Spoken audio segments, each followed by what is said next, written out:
안녕하세요. 오늘 저희와 함께 살펴볼 자료는 근대성, 특히 자생적 근대성이라는 좀 흥미로운 개념에 대한 탐구입니다. 보통 근대성 하면 서구에서 시작된 이성, 합리성, 과학기술 발전 이런 걸 떠올리시죠? 네, 그렇죠.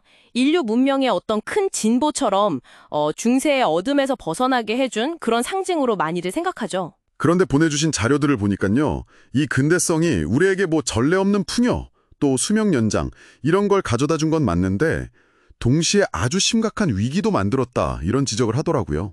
맞습니다. 그래서 이제 탈근대성 논의가 나오게 된 거고요. 네. 그래서 오늘은 이 자료들을 바탕으로 해서 그 서구 중심적인 시각을 좀 넘어서서요. 우리 고유의 전통 속에서 근대성을 찾으려는 시도, 바로 자생적 근대성에 대해 좀 집중적으로 파헤쳐 볼까 합니다. 동학이나 대순사상 같은 아주 구체적인 사례도 나오니까요. 꽤 흥미로우실 겁니다. 자, 한번 풀어가 볼까요? 좋습니다. 우선 근대성이 그 막스 베버가 말한 합리화 있잖아요.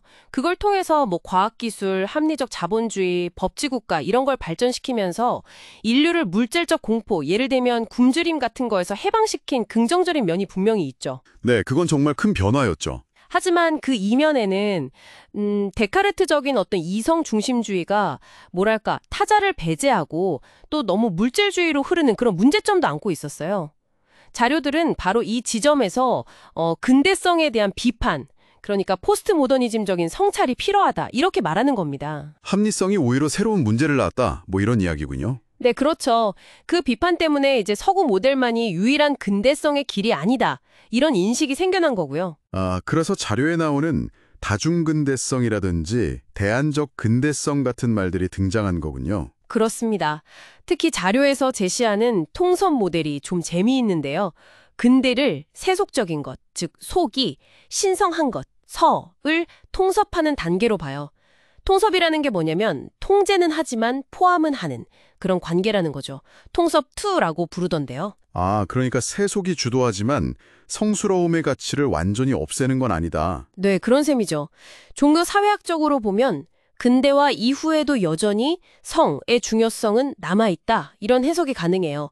뭐랄까, 세속이 운전대를 잡았지만 신성을 조수석에 태우고 가는 느낌이랄까요? 흥미롭네요. 그럼 자생적 근대성이라는 건 구체적으로 뭘까요? 우리 고유의 문화 위에서 근대성을 만들어 간다는 건가요? 네, 정확합니다. 서구 근대성을 그냥 받아들이는 게 아니라 자신의 문화적 전통에 뿌리를 두고 이걸 바탕으로 주체적으로 소화하고 변형시켜 나가는 근대화. 그러니까 수동적인 모방이 아니라 능동적인 재창조에 가깝다고 볼 수 있겠습니다. 한국 사례로 동학이나 대순 사상을 든 부분이 인상 깊었어요. 동학이 그냥 종교운동이 아니라 서구 근대성의 한계를 보고 동양 사상에서 대안을 찾으려 했다. 이런 해석이요.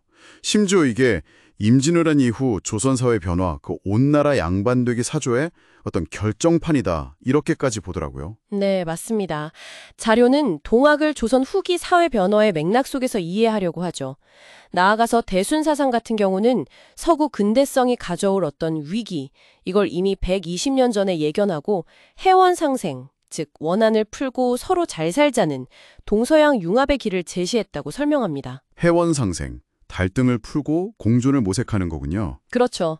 동서양의 사유방식 차이에 대한 분석도 재미있었습니다. 아니, 서구 계몽주의 사상에 유교가 영향을 줬을 수도 있다? 이건 좀 뜻밖이었어요. 네, 그 마테오 리치 신부를 통해서 전해진 유교 사상에 애덤 스미스나 루소 같은 계몽주의 사상가들에게 일정한 영향을 주었을 가능성을 제기하죠.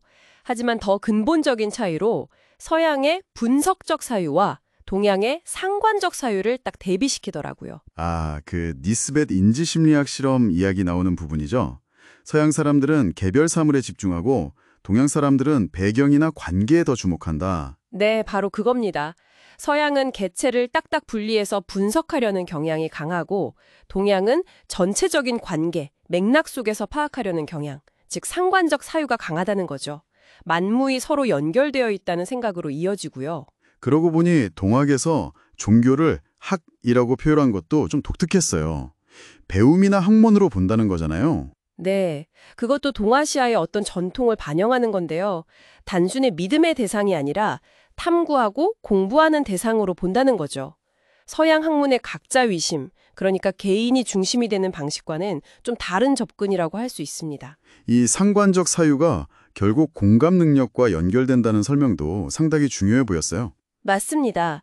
공자의 핵심 사상 중 하나인 이리관지를 자료에서는 충서, 즉 타인의 마음을 헤아리는 공감 능력으로 해석할 수 있다고 보거든요. 아, 그렇군요. 그리고 흥미롭게도 18세기 서양 철학자들, 데이비드 휴미나 애덤 스미스 같은 사람들도 당시에 전해진 유교를 공감의 철학으로 받아들이고 이걸 새로운 도덕 이론의 기초로 삼으려고 했다는 점도 지적하고 있어요. 와, 동서양 사상에 그렇게 연결될 수도 있었군요. 네. 그래서 결국 이 자생적 근대성 논의는 서구 근대성이 좀 놓치기 쉬웠던 성찰이라든지 아니면 공감의 가치를 더 강조하는 경향이 있다. 이렇게 정리해 볼 수 있겠습니다. 오늘 쭉 살펴본 것처럼 근대성이라는 게 어떤 하나의 고정된 길이 아니라 여러 갈래의 길, 즉 다중적 근대성으로 이해할 필요가 있다는 겁니다. 특히 오늘 이야기 나눈 자료들이 강조하는 자생적 근대성은 서구의 시각을 넘어서서 우리 고유의 역사와 사상 속에서 대안적인 근대성을 찾으려는 아주 귀중한 시도라고 생각합니다. 동학이나 대순사상에서 보이는 동양적인 상관적 사유나 공감에 대한 강조는 분명 서구의 분석적이고 개체적인 사유와는 다른 길을 우리에게 보여주고 있죠. 네, 확실히 다른 관점을 제공하는 것 같습니다. 어쩌면 지금 서구 근대성이 여러 위기에 봉착했다고들 하는데 바로 이런 동양의 자생적 근대성 논의가 어떤 새로운 대안이나 적어도 중요한 성찰의 계기를 제공할 수도 있지 않을까 그런 생각도 듭니다. 마지막으로 청취자분들께 이런 질문을 한번 던져보고 싶습니다. 자료에서 동서양 사유 방식의 근본적인 차이로 분석적 사유와 상관적 사유를 대비시켰잖아요. 그런데 오늘날 우리가 마주하는 문제들, 환경 문제든 사회 갈등이든 대부분 굉장히 복잡하게 서로 얽혀 있지 않습니까? 혹시 우리가 이런 문제들을 해결하려고 할 때 너무 개별 요소에 대한 분석에만 치우친 나머지 그 요소들 간의 전체적인 상관관계나 서로를 이해하려는 공감의 중요성을 좀 놓치고 있는 건 아닐까요? 한 번쯤 곱씹어 볼 만한 질문인 것 같습니다.